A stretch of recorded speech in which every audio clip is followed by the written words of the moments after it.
Isang taos-pusong pagbati sa inyong lahat, mga kapwa ko mangingibig ng kwento. Saan man kayo naroroon, sana'y nasa mabuti kayong kalagayan. Samahan niyo akong muli sa isang paglalakbay na susubok sa ating pananaw at sa tibay ng ating puso. Sabi nila, ang utang na loob hindi nababayaran ng salapi. Pero paano kung ang tanging maibabayad mo ay ang iyong tapang? Paano kung ang pagtayo para sa tama ang magiging sukli mo sa kabutihang ipinadama sa'yo sa panahong wala kang wala? Halina't pakinggan natin ang kwento ni Alpas at ang laban na haharapin niya para sa katotohanan. May mga umagang nagsisimula sa pamilyar na sigaw, hindi sigaw ng gulo o takot, kundi isang sigaw na nangangako ng tamis at init. Taho! Para kay Alpas de Leon, ang sigaw na yon ang tunay na alarm clock. Automatiko siyang napapabangon mula sa pagkakaupo sa harap ng kanyang computer. Kahit hindi pa niya nasisilayan ang naglalako, alam na niya kung kanino ang boses na yon. Ang boses ni Tata Laya o Kalaya, gaya ng tawag ng lahat sa matanda. Dali-dali niyang kinuha ang kanyang baso at barya at mabilis na bumaba mula sa kanyang maliit na apartment. Sa kanto ng Avenida Pag-asa at Kalye Silangan, naroon na ang kariton ni Kalaya. Gaya ng dati, ang singaw mula sa malaking lalagyan ng taho ay tila isang ulap na nagyayakap sa matanda. Pinoprotektahan ito mula sa magulo at maalikabok na mundo ng Distrito 7. Kalaya, magandang umaga po, bati ni Alpas.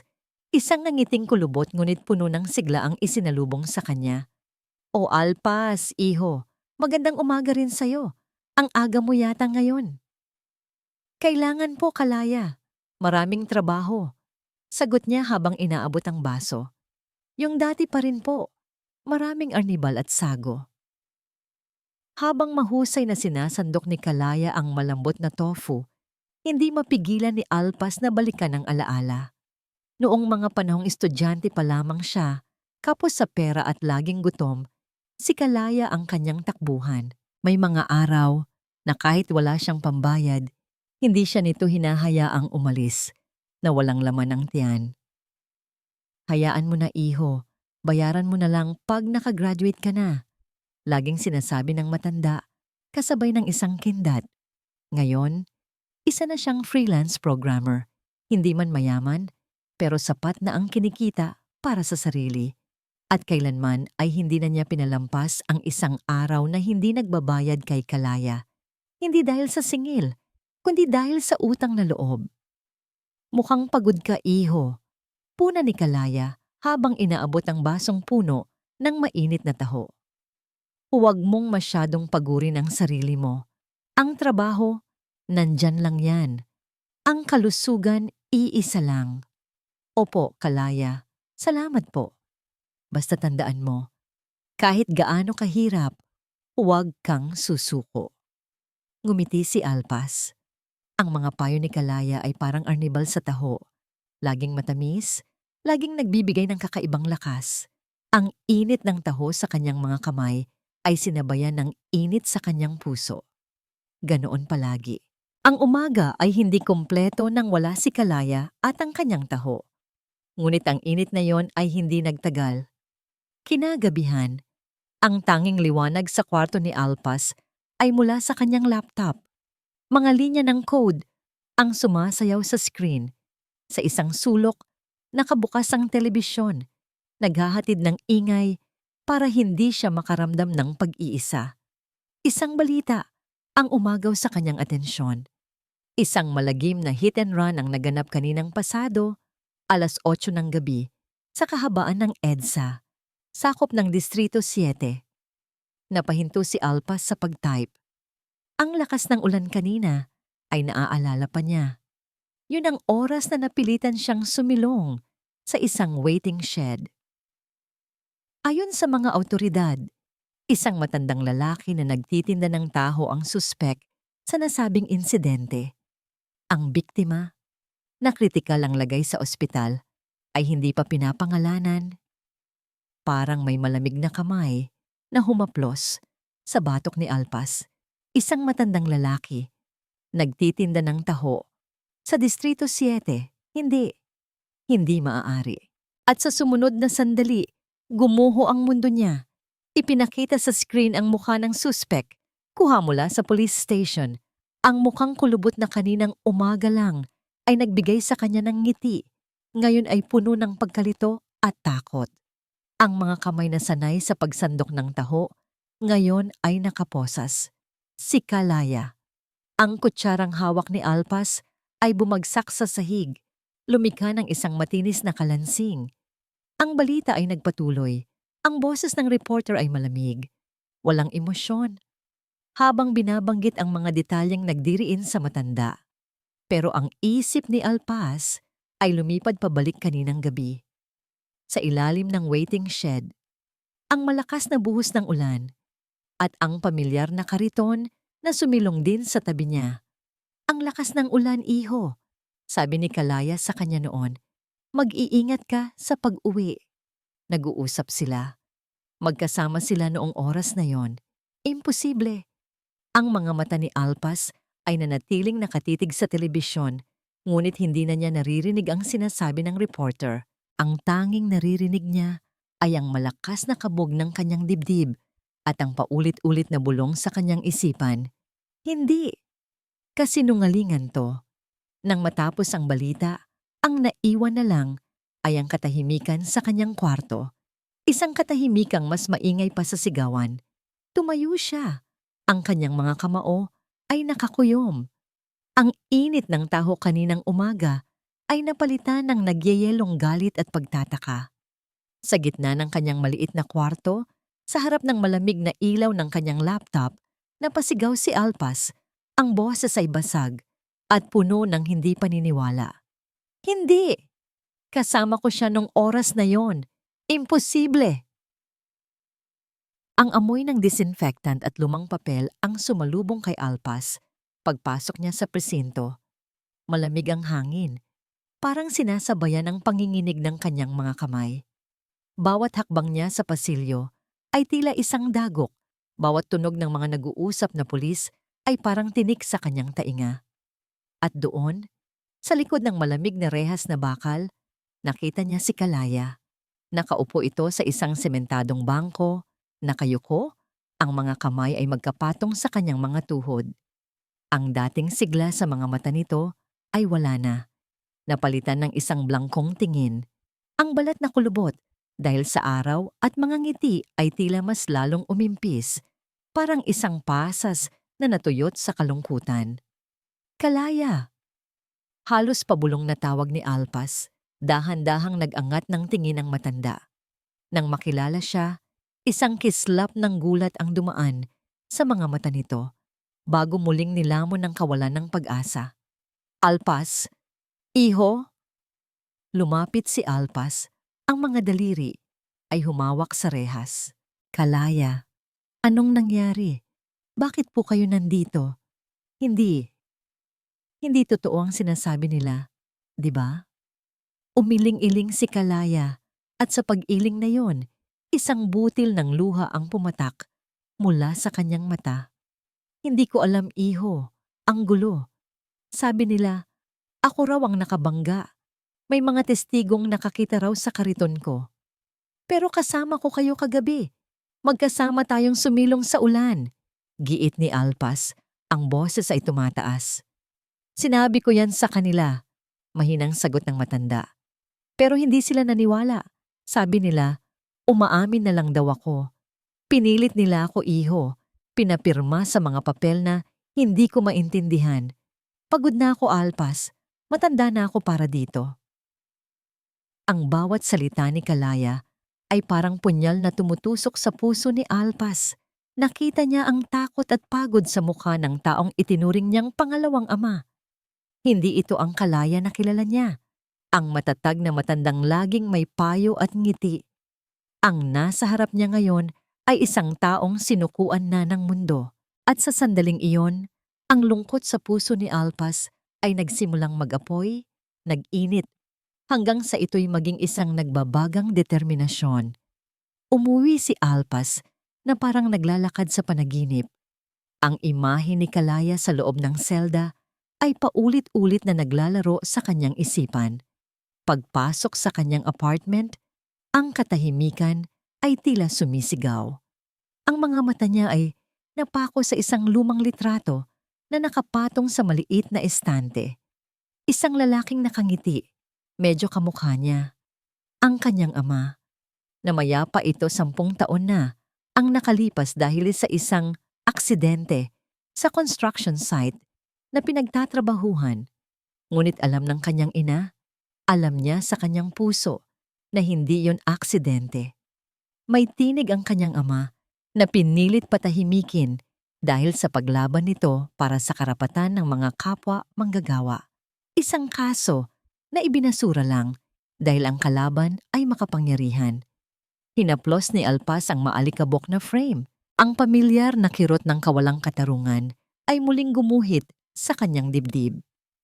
Noon, bata pa siya. Wala siyang nagawa.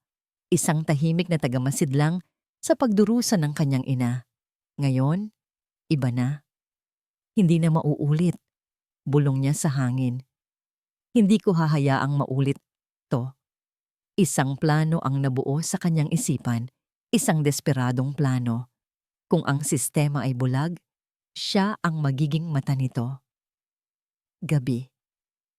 Bumalik si Alpa sa lugar ng krimen sa Avenida Pag-asa. Ang kalsada ay halos wala ng sasakyan. Ang tanging ilaw ay mula sa maputlang liwanag ng mga poste. May mga bakas pa ng chalk outline sa kalsada, isang paalala ng trahedyang naganap. Gamit ang flashlight ng kanyang telepono, sinimulan niyang suriin ang bawat pulgada ng bangketa at kalsada. Nagmukha siyang baliw, nakaluhod sa semento, hinahanap ang isang bagay na hindi niya alam kung ano. Isang bagay na mali. Isang bagay na hindi nabibilang doon. Pagkalipas ng halos 1 oras, nang malapit na siyang sumuko, isang kislap ang nahagip ng kanyang mata. Isang maliit na kislap ng pula sa gitna ng maruming semento. Dahan-dahan niya itong pinulot. Isang pira-pirasong plastik, matigas. Makinang ang pagkakapula. May matutulis na gilid na halatang galing sa pagkabasag mula sa isang ilaw ng sasakyan. Kinuyom niya ito sa kanyang palad. Malamig. Totoo. Isang piraso ng ebidensya na hawak niya. Mabilis siyang umuwi. Ang puso ay kumakarera. Binuksan niya ang kanyang laptop at mabilis na nag-search. Mga litrato ng mga nagtitinda sa Distrito 7. Isang blog post tungkol sa mga mukha ng Maynila. At doon, nakita niya ito. Isang malinaw na litrato ni Kalaya, nakangiti sa tabi ng kanyang kariton. Zinoomin niya ang litrato. Ang kariton ni Kalaya ay gawa sa luma at kupas na kahoy. Ang ilaw na gamit nito sa gabi ay isang maliit na bombilya na nakakabit sa isang bateriserya na nakaprotekta sa isang lumang garapon. Walang anumang parte nito na gawa sa makinang na pulang plastik. Inilapag ni Alpas ang maliit na piraso ng plastik sa tabi ng screen ng laptop. Ang modernong itsura ng basag na piraso laban sa makalumang itsura ng kariton. Hindi sila tugma. Isang malamig na kuryente ang gumapang sa kanyang buong katawan. Hindi ito galing sa takot. Galing ito sa katiyakan. Huminga siya ng malalim. Ang mga mata ay hindi inaalis sa screen. At sa katahimikan ng kanyang kwarto, isang pabulong na salita ang kumawala sa kanyang mga labi. Sabi ko na nga ba? Walang tulugan. Iyon ang naging mantra ni Alpas sa sumunod na 24 na oras. Ang kanyang kwarto ay naging isang kuweba na pinaninirahan ng isang modernong ermitanyo. Ang tanging liwanag ay mula sa laptop. Ang tanging pagkain ay ang natirang tinapay at malamig na kape. Ang piraso ng pulang plastik ay nakapatong sa tabi ng kanyang keyboard, isang paalala sa kanya kung bakit siya gising. Mayroon siyang patunay na hindi kariton ni Kalaya ang sangkot. Ngunit ano ang halaga nito kung hindi niya alam kung ano ang tunay na sasakyang dapat hanapin? Ang kanyang mga daliri ay walang tigil sa pag-click at pag-type. Social media ang kanyang naging sandata. Hinanap niya ang lahat ng posibleng post sa gabi ng aksidente. #EDSA, #Distrito 7, location tags, video uploads, lahat. Oras-oras ng walang saysay na scrolling, mga litrato ng pagkain, mga selfie sa gitna ng traffic, mga reklamong basa ang sapatos. Wala. Nang malapit nang bumigay ang kanyang mga mata sa pagod, nang ang pag-asa ay tila natutunaw na parang asukal sa kape, isang video ang nakaagaw ng kanyang pansin. Ang username, Sinagtala Reyes.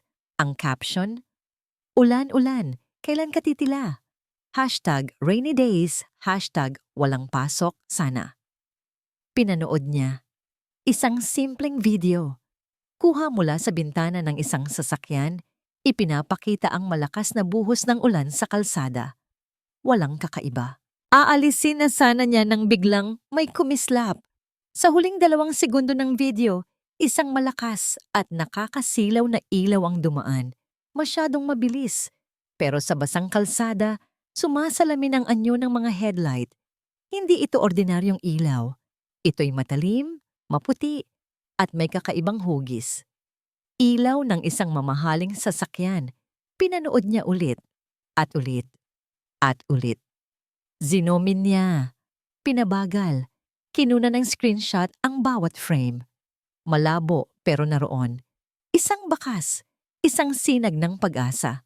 Mabilis niyang pinindot ang profile ni Sinagtala Reyes, isang communication arts student.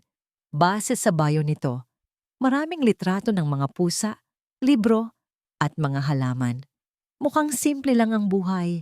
Mukhang mabait. Naglakas loob si Alpas. Huminga ng malalim bago nagtipa ng isang mensahe. Hi Miss Reyes, pasensya na sa abala. May itatanong lang sana ako tungkol sa video mo. Sa kabilang banda ng lungsod, walang kamalay-malay, si Sinagtala Reyes sa bigat ng 2 segundong video na inupload niya. Para sa kanya, isa lang yung pampalipas oras habang naiipit sa traffic. Ngunit kinabukasan, nagising siya sa sunod-sunod na notifications, mga kakaibang komento sa luma niyang TikTok video, at isang message request mula sa isang Alpas de Leon. Nang mabasa niya ang mensahe, isang malamig na kaba ang gumapang sa kanyang dibdib. Bakit interesado ang isang estranghero sa video niya ng ulan? At bakit nito tinatanong kung anong oras at eksaktong lokasyon niya iyon kinunan? Ang takot ay mas lalong lumaki ng hilingin ng lalaki na magkita sila. Ngunit may kakaiba sa paraan ng pakiusap nito.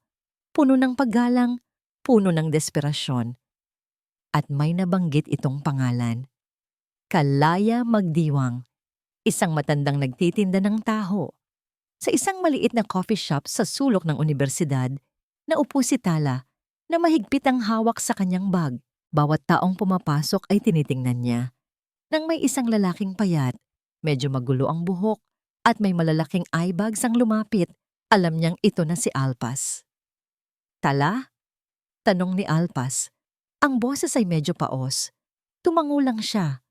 Umupo si Alpas sa tapat niya, at sa unang pagkakataon, nakita ni Tala ang mga mata nito.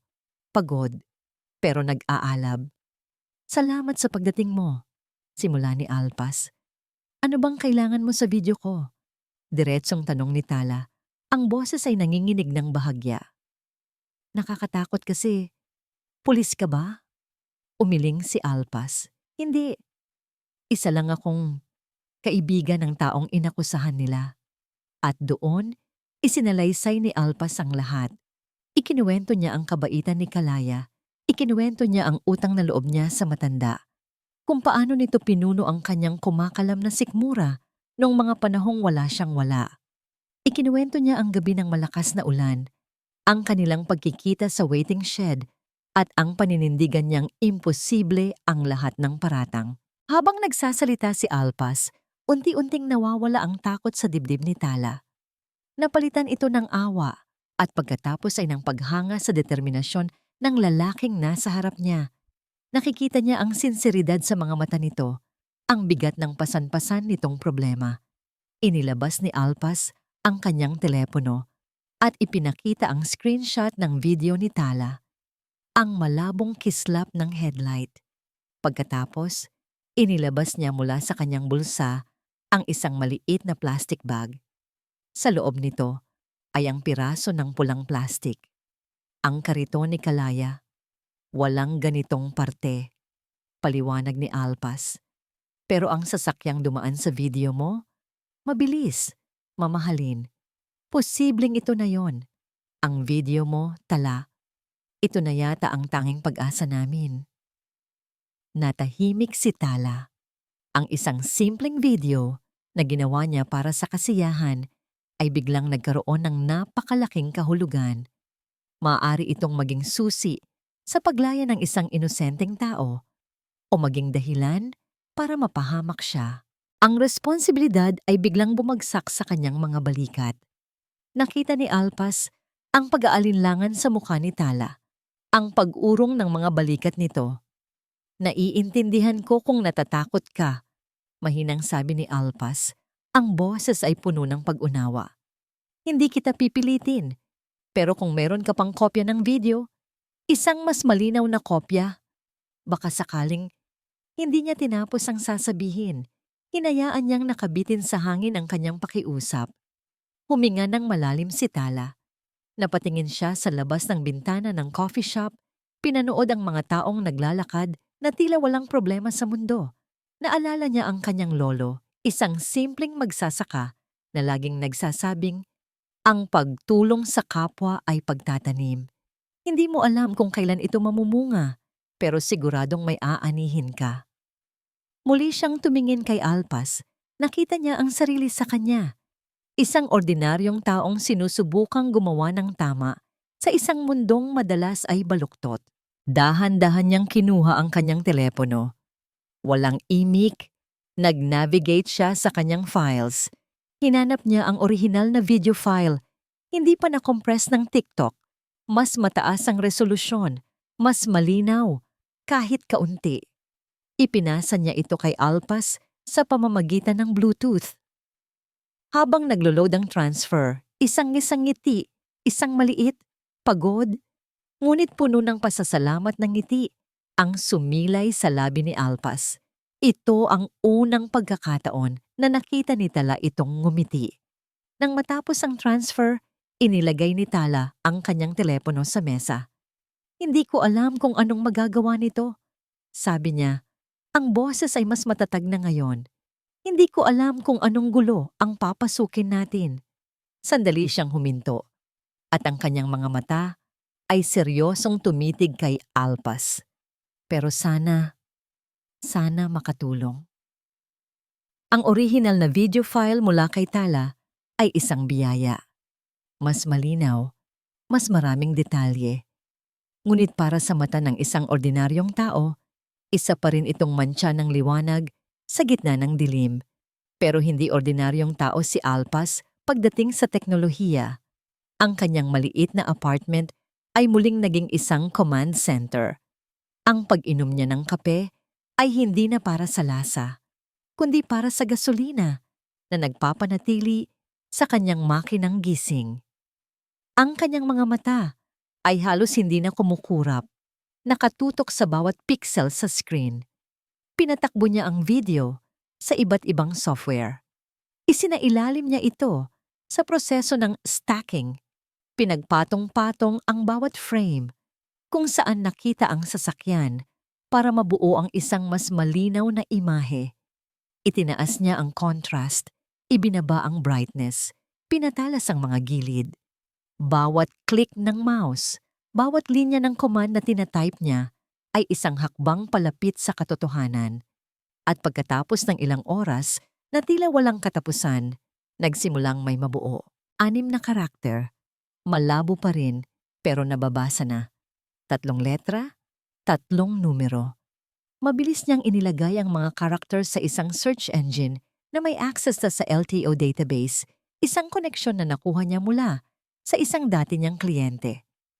Ang kanyang puso ay dumadagundong sa bawat segundong paghihintay. At pagkatapos, lumabas ang resulta. Vehicle, Luxury sedan, black. Registered owner, Dastan Montelavar. Dastan Montelavar. Paulit-ulit na binasa ni Alpas ang pangalan. Tila pamilyar ngunit hindi niya matukoy kung saan narinig. Muli siyang bumalik sa search engine, ngunit sa pagkakataong ito, ang pangalan na mismo ang kanyang hinanap. Ang mga resulta ay bumaha sa screen, mga artikulo mula sa mga business magazine, mga litrato mula sa mga high society events, mga balita tungkol sa mga malalaking donasyon sa mga politiko. Si Dastan Montelavar ay ang nag-iisang anak at tagapagmana ni Apolinario Montelavar, ang hari ng real estate sa bansa. Ang kanilang pamilya ang nagmamay-ari ng Montelavar Group, isang conglomerate na may galamay sa halos lahat ng industriya. Sila ang nagtayo ng mga pinakamataas na gusali sa syudad, mga pinakamagarang subdivision. Ang pangalan nila ay simbolo ng yaman, impluwensya at kapangyarihan. Napalunok si Alpas, ang piraso ng pulang plastik sa kanyang mesa ay tila naging napakaliit at walang halaga. Ang kalaban niya ay hindi lang isang taong may mamahaling sasakyan. Ang kalaban niya ay isang pamilyang kayang bumili ng hustisya. Sa kabilang bahagi ng syudad, sa isang VIP lounge ng pinakamahal na club sa Viridian Enclave, ang mundo ay ibang-iba. Ang dumadagundong na tugtog, ang amoy ng mamahaling pabango, at ang walang tigil na tawanan at baso ng alak na nag-uumpugan. Sa gitna ng lahat ng ito, nakaupo si Dastan Montelavar na parang isang hari sa kanyang trono. "Bro, I heard about your little accident," sabi ng isang kaibigan niya habang itinataas ang baso. "Everything handled?" Ngumisi si Dastan, isang nanggising puno ng arogansya. Itinaas niya ang sariling baso ng whiskey. Minor inconvenience. Dad took care of it. They found the perfect scapegoat. Tumawa ang mga kaibigan niya. An old Tahoe vendor, can you believe it? Pagpapatuloy ni Dastan, tila nagkukwento ng isang nakakatawang biro. "His rusty cart against my new sedan? It's almost poetic. So it's over? Problem solved?" "Problem solved," kumpirma ni Dastan, bago uminom mula sa kanyang baso. "That's what money is for, right? To clean up messes, to make problems disappear." Para sa kanya, iyon lang ang nangyari. Isang abala, isang gulo na kailangang ayusin. Ang taong nasa ospital, ang matandang nasa kulungan, hindi sila mga tao. Sila ay mga problema, at ang mga problema laging may solusyon, laging may presyo. Pabalik sa maliit na apartment sa Distrito 7, nanginginig ang mga kamay ni Alpas habang tinitingnan ang mga litrato ni Dastan Montelavar. Nakangiti, walang bahid ng anumang problema, hawak ang isang tropeo mula sa isang car racing event. Isang galit na hindi niya pa naramdaman noon ang umakyat mula sa kanyang sikmura papunta sa kanyang lalamunan. Galit para kay Kalaya, galit para sa kanyang ama, galit para sa lahat ng maliliit na taong tinatapakan lang ng mga makapangyarihan. Biglang nag-vibrate ang kanyang telepono sa mesa. Isang tunog na halos magpatalon sa kanya sa gulat. Tiningnan niya ang screen. Isang mensahe mula sa isang unknown number. Ang laman ng mensahe ay simple lang, ngunit ang bawat letra ay tila may dalang yelo na nagpalamig sa kanyang buong katawan. "Tigilan mo na ang ginagawa mo kung ayaw mong pagsisihan." Napahigpit ang hawak ni Alpas sa kanyang telepono. Alam na nila. Alam nilang may nag-iimbestiga. Alam nilang may gumagalaw sa dilim. Tumingin siya sa litrato ni Dastan Montelavar sa screen at pagkatapos ay sa text message sa kanyang telepono. At sa sandaling iyon, naintindihan niya. Hindi lang ito isang aroganteng mayaman, isang buong imperyo ang kalaban ko. Ang text message ay parang isang multo na hindi maalis sa isipan ni Alpas.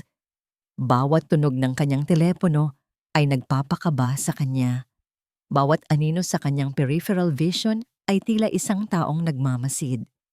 Ang takot ay isang malamig na kumot na bumabalot sa kanya, ngunit sa ilalim nito, ang apoy ng kanyang determinasyon ay mas lalong nag-aalab. Hindi na niya ito laban mag-isa. Kailangan niyang sabihin kay Tala. May karapatan itong malaman ang panganib na kinakaharap nila. Muli silang nagkita sa parehong coffee shop, ngunit sa pagkakataong ito, ang kapaligiran ay mas mabigat. Ipinakita ni Alpas ang text message kay Tala. Nakita niya kung paano nanlaki ang mga mata nito, kung paano namutla ang mga labi. Alpas, nanginginig na sabi ni Tala, ano ba tong pinasok natin? Hindi ko alam, tapat na sagot ni Alpas. Pero Tala, isa lang ang ibig sabihin nito. Nasa tama tayong landas. Natatakot sila. At kung natatakot sila, ibig sabihin may itinatago sila. Pero, paano mo nila nalaman? Tayong dalawa pa lang ang nakakaalam. Hindi ko rin alam, pag-amin ni Alpas. Pero hindi na tayo pwedeng umatras. Kung aatras tayo ngayon, habang buhay nang mabubulok si Kalaya sa kulungan, habang buhay silang mananalo.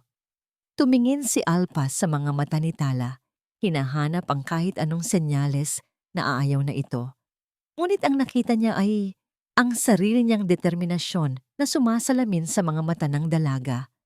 Anong susunod na plano? Tanong ni Tala. Ang boses ay mas matatag na. Isang bagong ideya ang pumasok sa isip ni Alpas. Masyado silang nakatutok sa suspek. Paano naman ang biktima? Sino ba talaga ang taong nabangga ni Dastan Montelavar? Bumalik sila sa paghahanap online. Ang pangalan ng biktima ay inilabas na sa isang maliit na news report.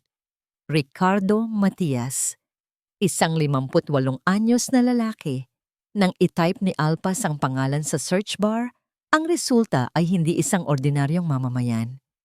Ang lumabas ay mga link sa mga news portal, mga column sa dyaryo, mga parangal.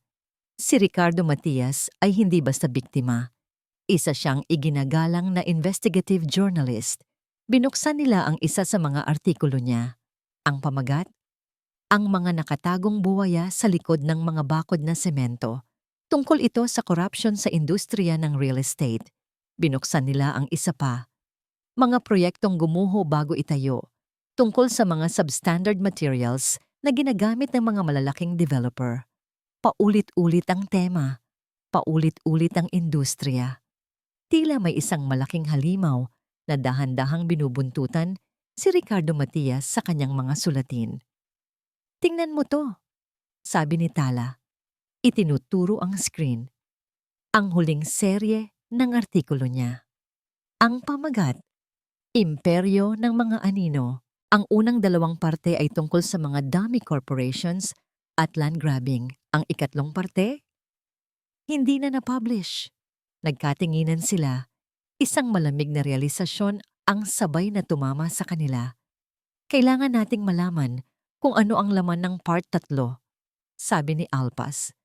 Sa tulong ng mga koneksyon ni Tala, sa kanilang college paper, nahanap nila ang pangalan ng isang editor na dating katrabaho ni Ricardo Matias.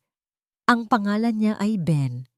Pagkatapos ng ilang pakiusap, pumayag itong makipagkita, ngunit sa isang lugar na malayo sa tao, sa isang sulok ng National Library. Nakita nila si Ben na naghihintay, isang lalaking nasa mid-40s na halatang hindi mapakali. Ang mga mata nito ay laging gumagala. Ang mga kamay ay nanginginig habang hawak ang isang libro. Mabilis lang tayo, sabi ni Ben. Halos pabulong. Mapanganib ito. Gusto lang po naming malaman kung ano ang huling iniimbestigahan ni Rick, sabi ni Alpas. Alam niyo na kung ano, sagot ni Ben. Ang buong industriya. Pero sa huling mga linggo bago siya maaksidente. May isa lang siyang pangalang laging binabanggit. Isang pangalan na kinatatakutan ng lahat. Ano ang pangalan? Tanong ni Tala. Tumingin muna si Ben sa paligid. Tila tinitiyak na walang nakikinig. At pagkatapos, ibinulong niya ang pangalan na parang isang sumpa. Montelavar. Ang huling piyesa ng kanyang investigasyon ay direktang nakatutok sa Montellavar Group. Parang bombang sumabog ang mga salitang yon sa isipan ni na Alpas at Tala. Ang lahat ng piraso ay biglang nagkadugtong-dugtong. Ang mamahaling sasakyan, ang takot ng mga Montellavar, ang biktima. Hindi ito isang simpleng hit and run. Biglang tumayo si Ben. Hanggang dyan lang ang kaya kong sabihin.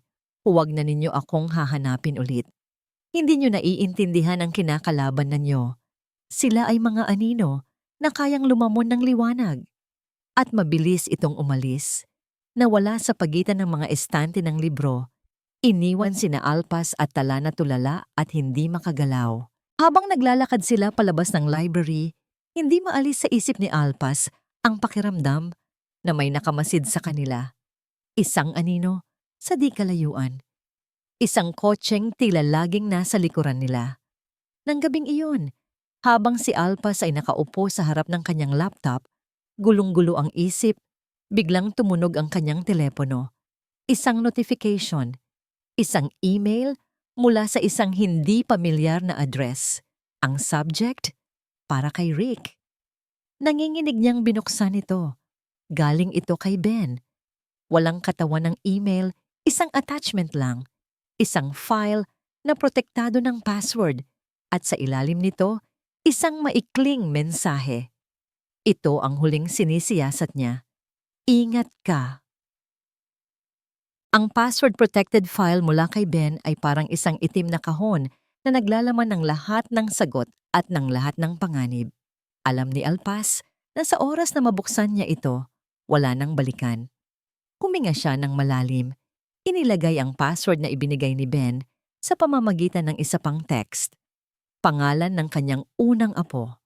Sa tulong ni Tala na mabilis mag-research, nahanap nila ang pangalan sa isang lumang social media post. Liwanag. Liwanag. Ang kabaligtaran ng mga aninong kanilang kinakalaban. Nag-type siya. Liwanag.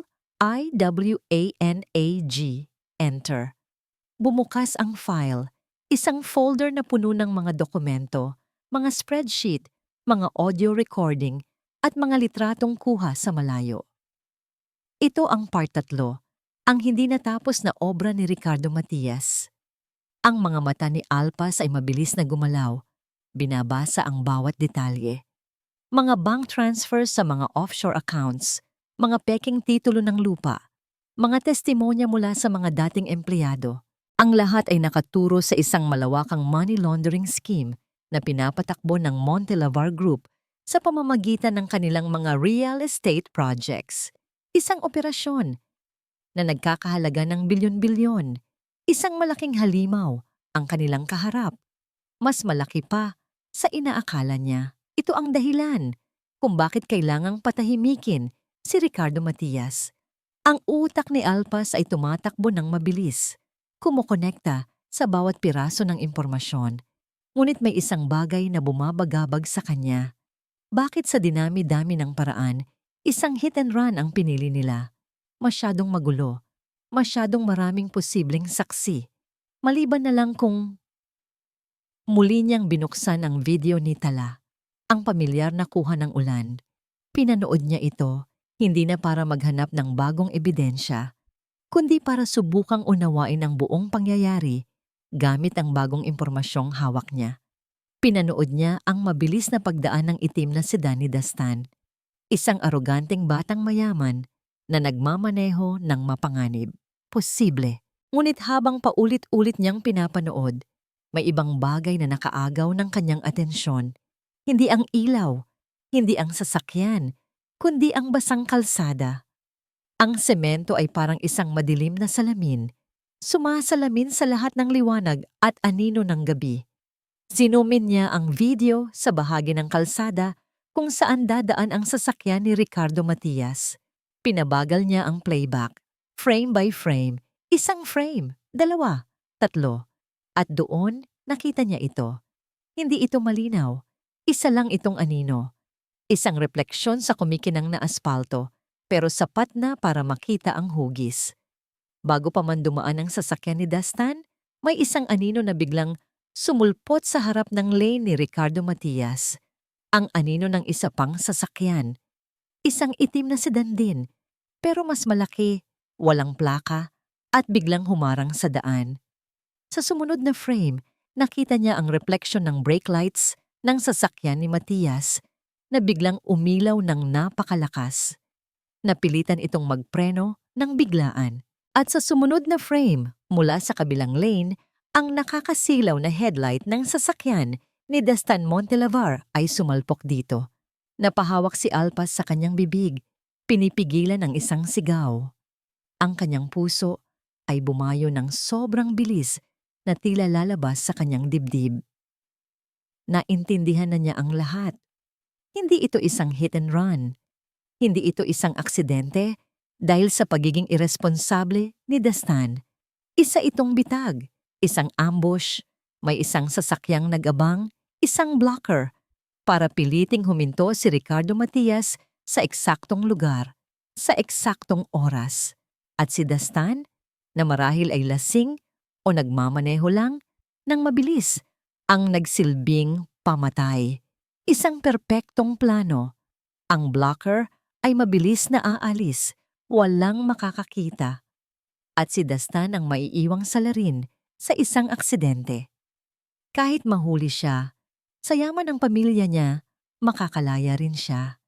Ang buong pangyayari ay isang perpektong krimen na itinago sa likod ng isang ordinaryong trahedya sa kalsada. Napasandal si Alpas sa kanyang upuan, nanginginig. Ang bigat ng kanyang natuklasan ay tila dumagan sa kanyang buong pagkatao. Tala, sabi niya sa kanyang sarili. Ang boses ay basag. Mabilis niyang kinuha ang telepono at tinawagan ang dalaga.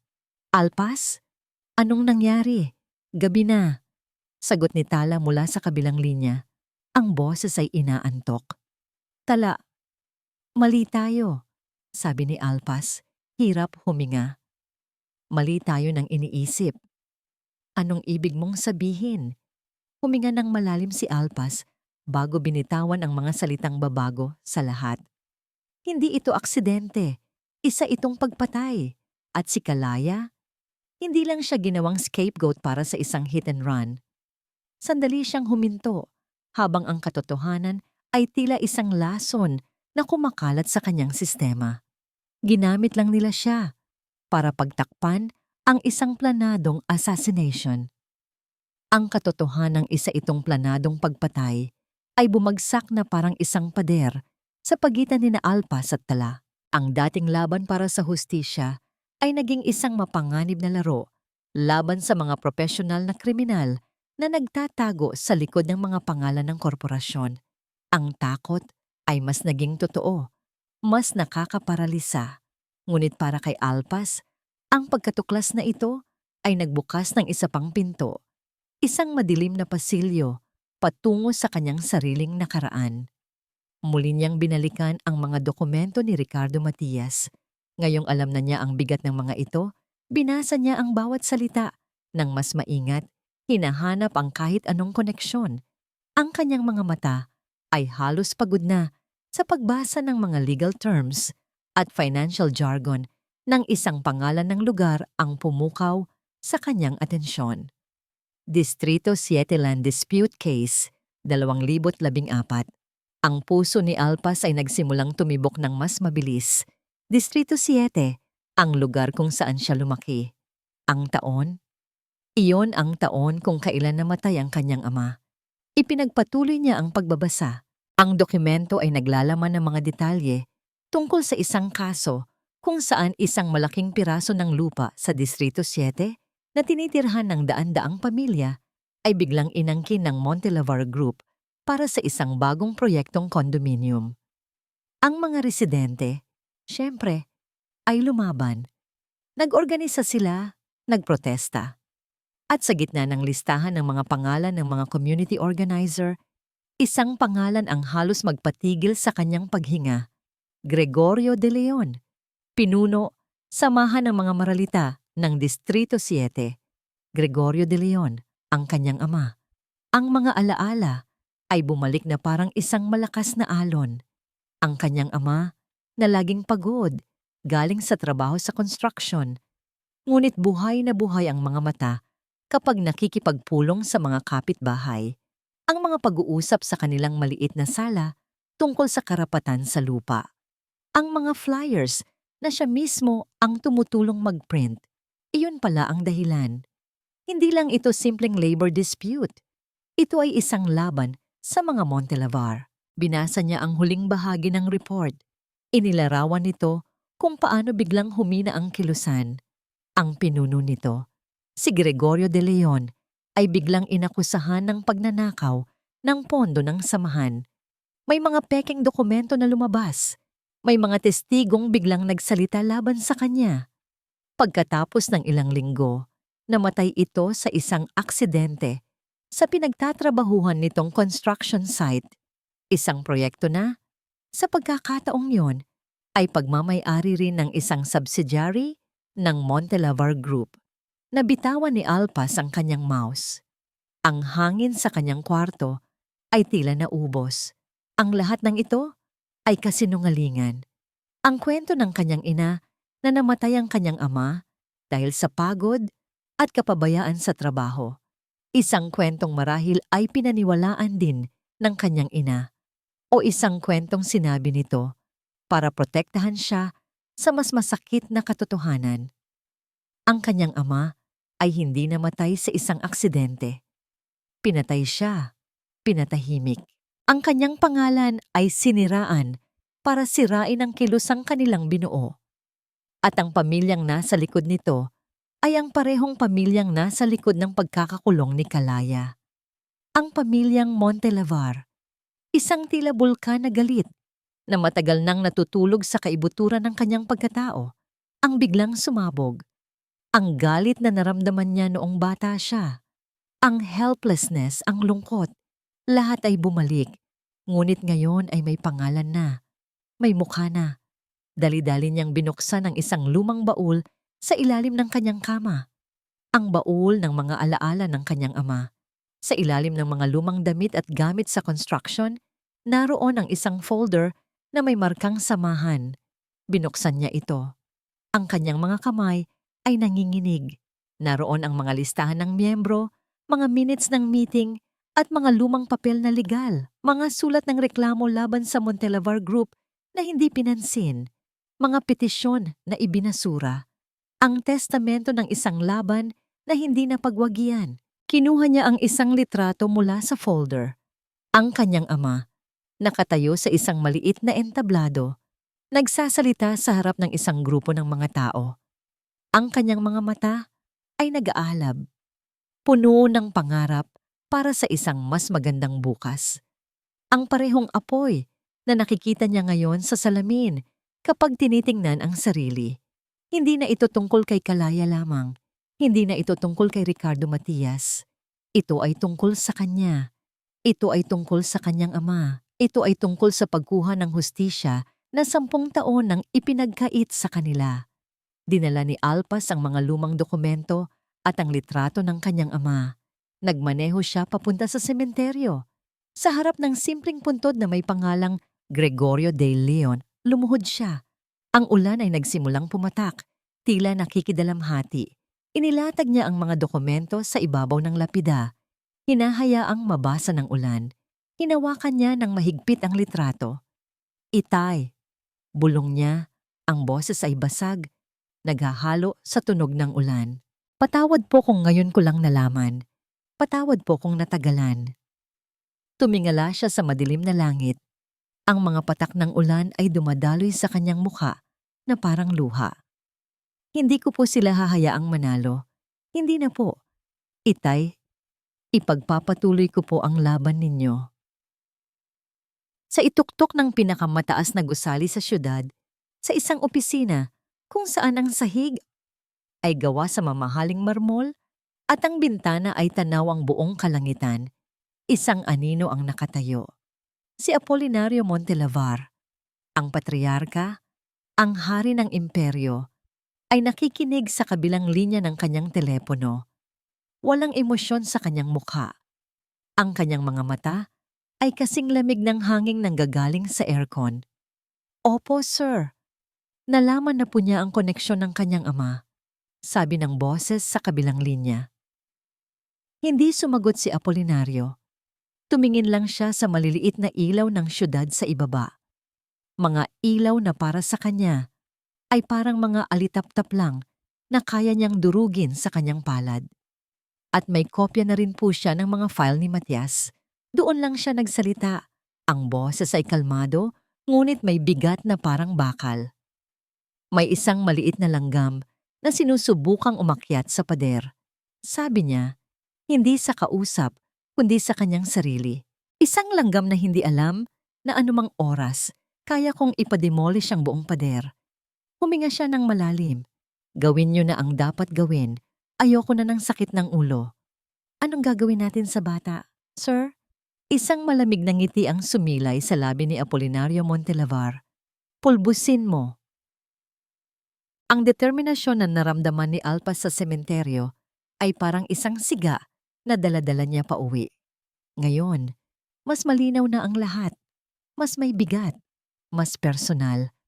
Nasa kalagitnaan siya ng pag-oorganisa ng mga file ni Ricardo Matias at ng mga lumang dokumento ng kanyang ama nang biglang may kumatok ng napakalakas sa kanyang pinto.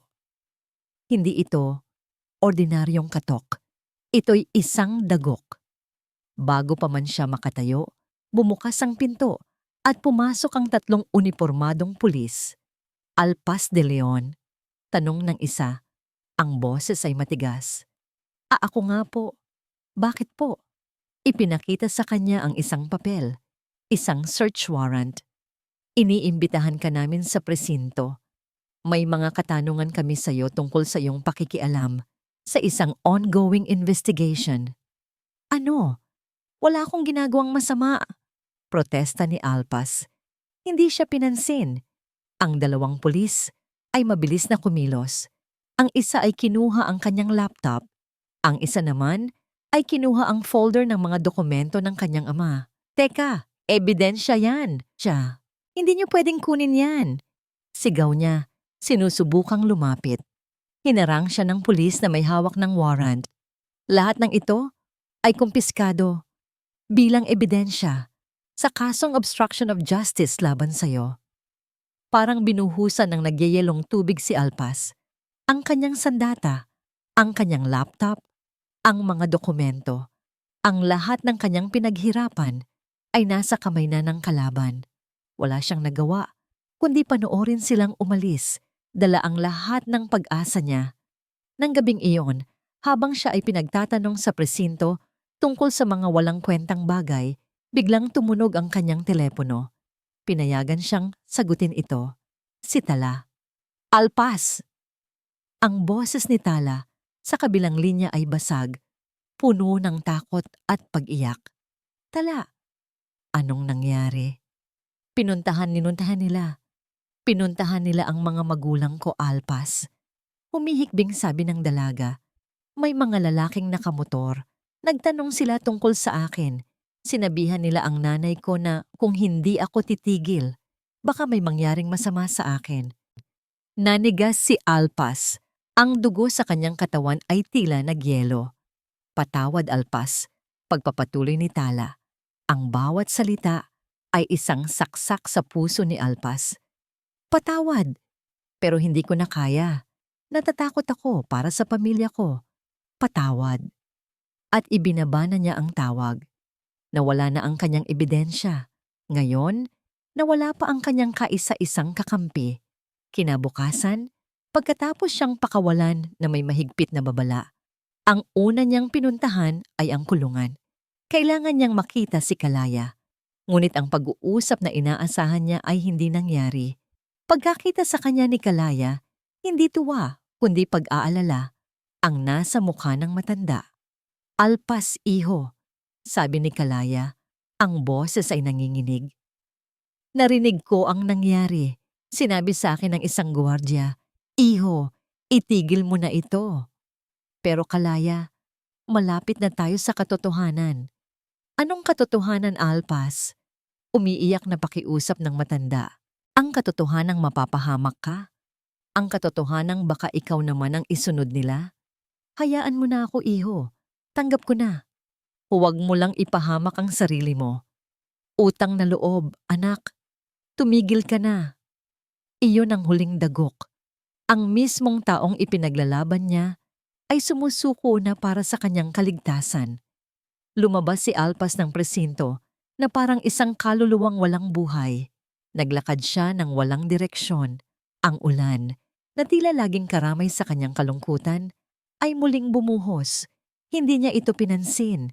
Nagpatuloy siya sa paglalakad hanggang sa mapadpad sa isang gilid ng kalsada. Umupo siya sa bangketa, hinahayaan ang sarili na mabasa ng ulan. Ang lamig ay gumagapang sa kanyang balat, ngunit wala na siyang maramdaman. Manhid. Tumingala siya sa madilim na langit. Wala na siyang ebidensya, wala na siyang kakampi, at ang taong gusto niyang iligtas ay sumuko na. Ang mga Montelavar, nanalo na sila. Sa gitna ng malakas na buhos ng ulan, sa isang madilim na sulok ng syudad, napayuko si Alpas. Ang kanyang mga balikat ay nanginginig. Hindi dahil sa ginaw, kundi dahil sa bigat ng pagkatalo. Wala na. Bulong niya sa hangin. Ang boses ay sinakop ng tunog ng ulan. Lahat ay nawala. Ang pagkatalo ay may sariling bigat.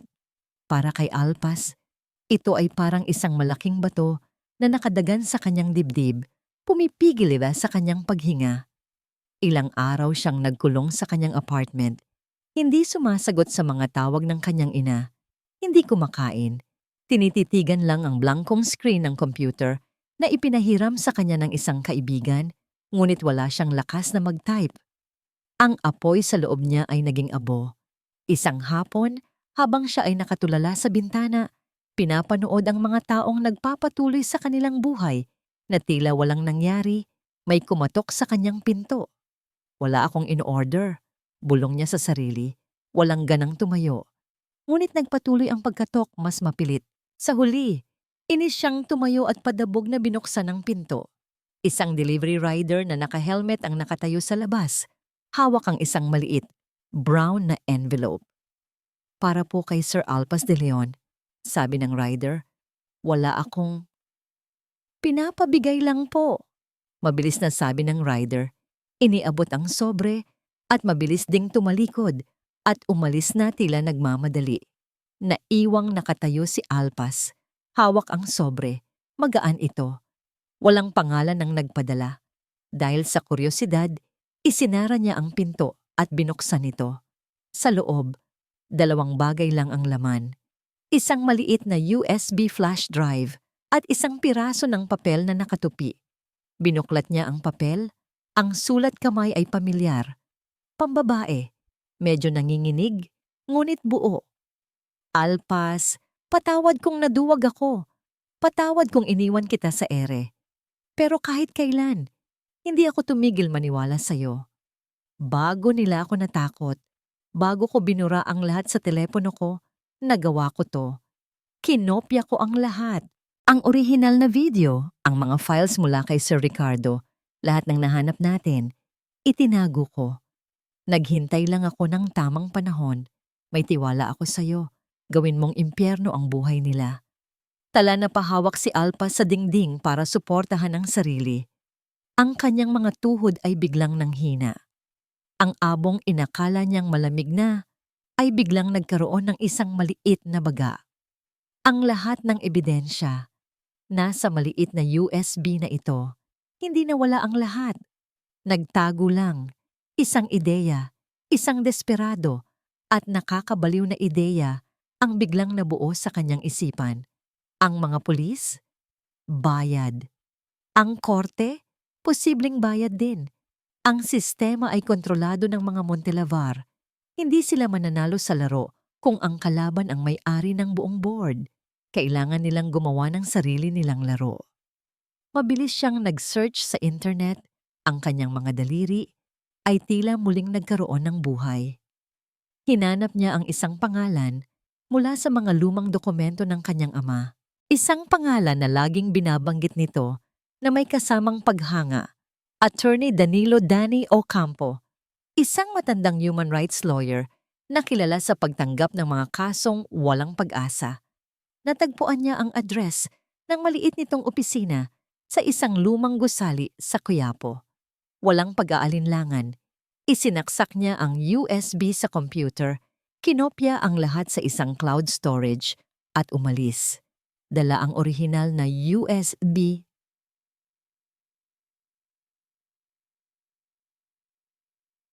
Ang opisina ni Attorney Ocampo ay masikip at puno ng mga nagtataasang tumpok ng mga libro at folder. Ang amoy ay pinaghalong lumang papel at sariwang kape. Sa gitna ng lahat, nakaupo ang isang matandang lalaki, payat, may makapal na salamin, at may mga matang tila nakita na ang lahat ng uri ng kawalang katarungan sa mundo. Ano ang maipaglilingkod ko sa iyo, iho? Tanong ni Attorney Ocampo. Ang boses ay kalmado. Inilatag ni Alpas ang lahat. Ang kwento ni Kalaya. Ang video ni Tala. Ang mga file ni Ricardo Matias. Ang tungkol sa kanyang ama. Ang pananakot. Ang pagkumpis ka ng mga ebidensya. Tahimik na nakinig si Attorney Ocampo. Ang mga daliri ay magkasalikop sa ibabaw ng kanyang mesa. Hindi ito nagsalita. Hindi ito nagpakita ng gulat. Tila sanay na ito sa mga ganitong kwento. Nang matapos si Alpas, isang mahabang katahimikan ang namagitan sa kanila. Sa wakas, nagsalita ang matandang abogado. Ang ebidensya mo, kahit gaano kalakas, ay madaling maitatago o maibabasura sa loob ng korte, lalo na't Montelavar ang kalaban. Masyado silang makapangyarihan. Ang maliit na baga ng pag-asa sa dibdib ni Alpas ay tila muling didilimin. Hindi tayo mananalo sa korte nila. Pagpapatuloy ni Attorney Campo. At pagkatapos ay dahan-dahan itong ngumiti. Isang ngangiting tuso at puno ng karanasan. Kaya gagawa tayo ng sarili nating korte. Ano pong ibig niyong sabihin? Naguguluhang tanong ni Alpas. Tumingin si Attorney Ocampo sa mga mata ni Alpas at ang apoy na nawala sa binata ay tila muling sinindihan ng matanda. Ang korte ng opinyong publiko ay hindi ginanap sa isang bulwagan ng hustisya na may mga mahistrado. Ito ay ginanap sa isang mas makapangyarihang lugar, sa isang public hearing ng Senate Committee on Justice and Human Rights na live na broadcast sa lahat ng major news networks at social media platforms. Ito ang huling baraha ni Attorney Danny Ocampo.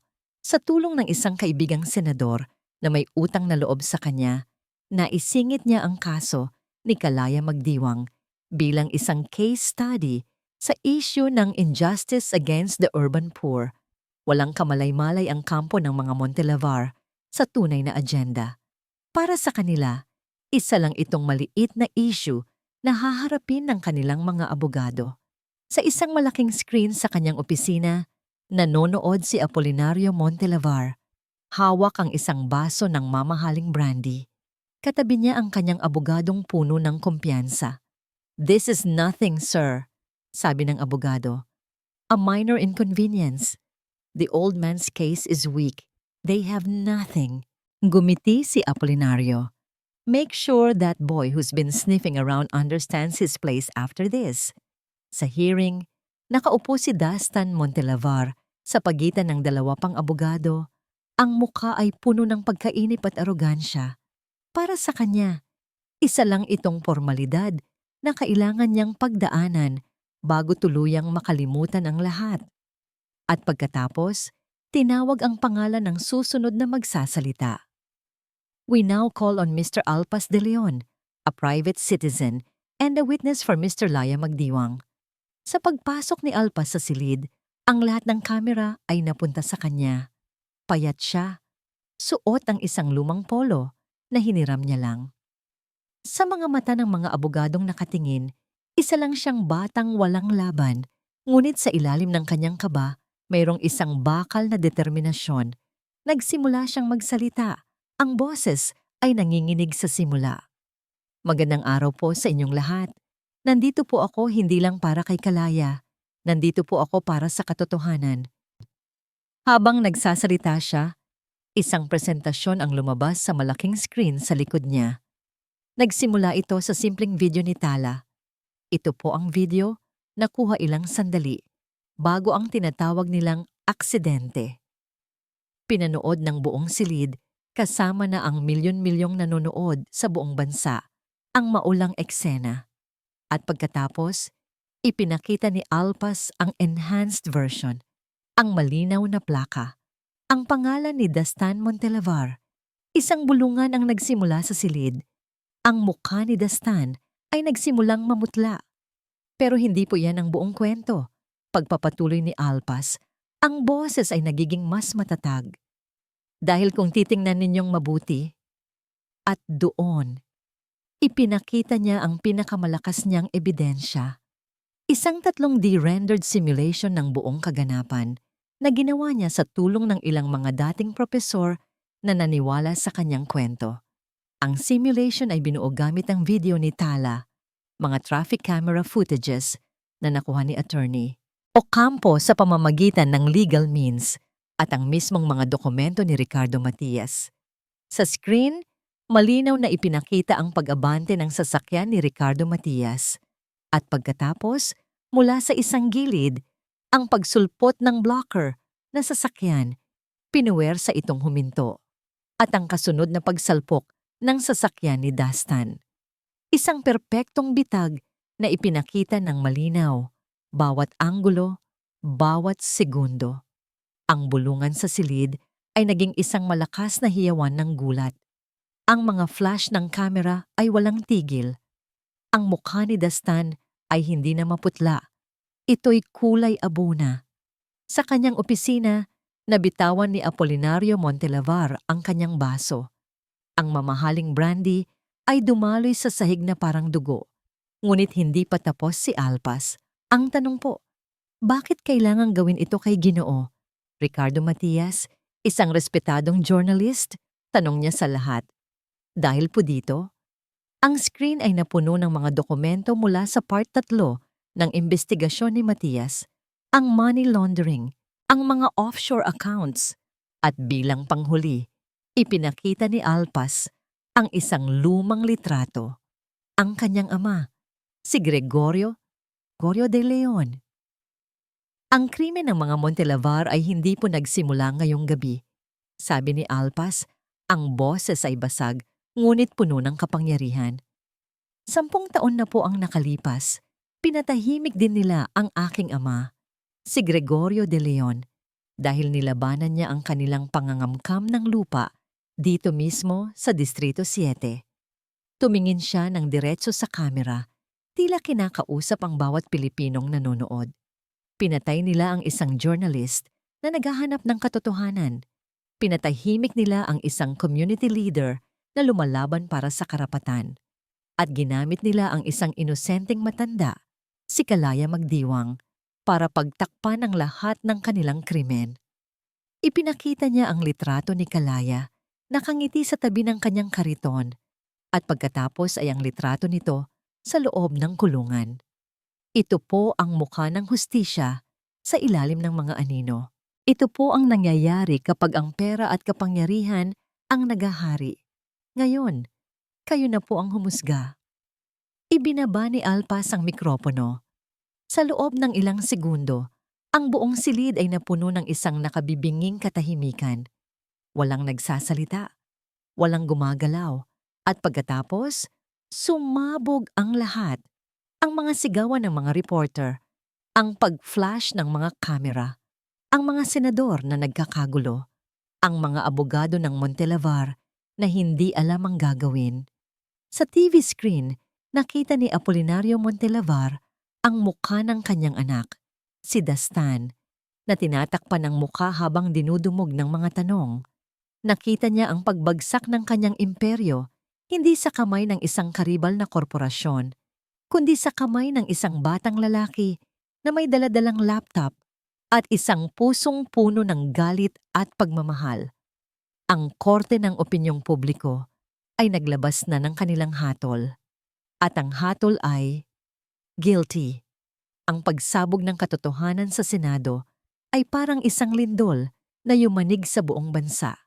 Ang Montelavar scandal ay nasa headline ng lahat ng balita. Isang montage ng mga news clips ang nagpatuloy sa kwento. News Anchor 1. Bumagsak ng mahigit 70% ang stocks ng Montelavar Group sa unang araw pa lang ng trading. News Anchor 2. Sunod-sunod na investigasyon ang binuksan ng Department of Justice at ng Anti-Money Laundering Council laban sa pamilya Montelavar. Field Reporter. Maraming international partners ng Montelavar Group ang nagsimula nang mag-pull out ng kanilang investments kasunod ng malagim na revelasyon. Ang imperyong itinayo sa loob ng mga dekada gamit ang pera, pananakot at mga anino ay nagsimulang gumuho sa loob lang ng ilang araw. Ang mga kasong dati ibinasura, tulad ng kaso ng ama ni Alpas, ay muling binuksan.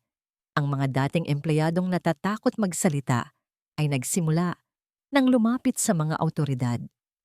Ang pader ng katahimikan ay tuluyan ng nabasag. Isang maaraw na umaga, sa labas ng presinto kung saan nagsimula ang lahat, isang pamilyar na figura ang lumabas. Si Kalaya Magdiwang, malaya na. Hindi siya sinalubong ng mga kamera o mga reporter. Ang sumalubong sa kanya ay isang mahigpit na yakap mula kay Alpas. Salamat, iho. Bulong ni Kalaya, ang mga luha ay malayang dumadaloy sa kanyang mga pisngi. Salamat. Walang anuman po, Kalaya. Utang ko po sa inyo ito. Sagot ni Alpas. Ang puso ay puno ng kagalakan na matagal niyang hindi naramdaman. Bumalik si Kalaya sa kanyang dating kanto sa Avenida Pag-asa at Kalye Silangan. Binitbit niya muli ang kanyang kariton. Ngunit sa pagkakataong ito, iba na ang pagtingin ng mga tao. Ang mga dating tingin ng pagwawalang bahala ay napalitan ng mga ngiti ng paggalang. Bawat bumibili sa kanya ng taho ay may kasamang pasasalamat. Naging simbolo siya ng pag-asa, isang patunay na ang isang munting tao ay may laban. Isang hapon, habang nag-aayos si Kalaya ng kanyang mga gamit, lumapit si Alpas. Kalaya, isang special. Maraming arnibal at sago, sabi ni Alpas, nakangiti. Mabilis na nagsandok si Kalaya. Heto na, iho. Pagkaabot ng baso, inabutan ni Alpas ng bayad. Huwag na, iho. Sagot ko na to, sabi ng matanda. Ngumiti si Alpas at marahang itinulak pabalik ang kamay ni Kalaya. Kalaya, tapos na po ang utang ko. Ngayon, gusto ko na pong magbayad. Nagkatinginan sila at sabay na tumawa. Isang tawang malinis, magaan, at puno ng kalayaan. Sa isang parke na hindi kalayuan, sa ilalim ng isang malaking puno ng akasya, naupo si Alpas. Maya-maya, isang pamilyar na anino ang tumabi sa kanya. Si Tala. Walang nagsalita sa loob ng ilang minuto. Pinanood lang nila ang mga batang naglalaro, ang mga ibong lumilipad. Isang komportableng katahimikan. Natanggap ko ang sulat mo, basag ni Alpas sa katahimikan. Salamat, Tala. Hindi ko to magagawa kung wala ka. Ngumiti si Tala. Hindi ako ang gumawa. Ikaw. Ipinagpatuloy mo lang ang nasimulan ko. Tayo ang gumawa. Muli silang natahimik, ngunit sa pagkakataong ito, mas malapit sila sa isa't isa. Isang bagong simula, ang tila umuusbong sa pagitan nila. Isang kwentong isusulat pa lang. Ang huling eksena ay sa maliit na apartment ni Alpas. Ang gulo ng mga papel at mga tasa ng kape ay wala na. Malinis na ang kwarto, maliwanag. Nakaupo si Alpas sa harap ng kanyang computer. Hindi na para mag-debug ng code o maghanap ng ebidensya sa dilim. Binuksan niya ang isang website, isang application form, University of the Philippines, College of Law. Dahan-dahan, ngunit may katiyakan, sinimulan niyang i-type ang kanyang pangalan sa unang kahon. Alpas G. De Leon. Isang nangiti ang sumilay sa kanyang mga labi. Ang kanyang laban para kay Kalaya at para sa kanyang ama ay tapos na, ngunit ang kanyang tunay na laban ay ngayon pa lang magsisimula. Hindi na siya gagamit ng code para lumikha ng mga programa. Gagamit siya ng batas para lumikha ng pagbabago. Hindi na siya isang anino na gumagalaw sa dilim. Haharap na siya sa liwanag, hindi lang para sa sarili niya, kundi para sa lahat ng mga kalaya na nangangailangan ng isang tagapagtanggol.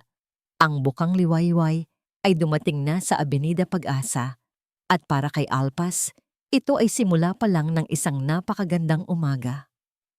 Ayan na po mga minamahal naming tagapakinig, ang pagtatapos ng kwento ni Alpas at ni Kalaya. Isang kwentong nagpapatunay na ang liwanag ng katotohanan, gaano man ito kaliit sa simula, ay kayang-kayang talunin ang pinakamadilim na anino. Ang aral ng ating kwento ay simple lang. Huwag tayong matakot manindigan para sa tama, lalo na para sa mga taong walang kakayahang ipaglaban ang kanilang sarili. Ang utang na loob ay hindi laging tinutumbasan ng pera.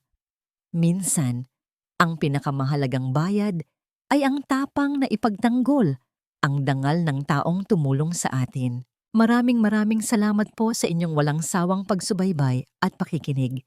Sana po ay may napulot kayong aral at inspirasyon sa kwentong ito. Ano po ang masasabi ninyo sa ating kwento? At anong klaseng kwento naman ang gusto ninyong marinig sa susunod? I-comment nyo lang po sa ibaba dahil binabasa po namin ang lahat ng yan. Hindi dito nagtatapos ang ating paglalakbay. Marami pa pong kwentong kasing ganda at mas puno ng aral dito sa aming channel. Kung nagustuhan nyo ang kwentong ito, i-like, i-share sa pamilya at mga kaibigan at mag-subscribe na rin para lagi kayong updated sa mga susunod pa naming kwento. I-click nyo ang notification bell para kayo ang unang makarinig kapag may bago kaming upload. Pagpalain po kayo ng Panginoon, kayo at ang inyong buong pamilya. Hanggang sa muli,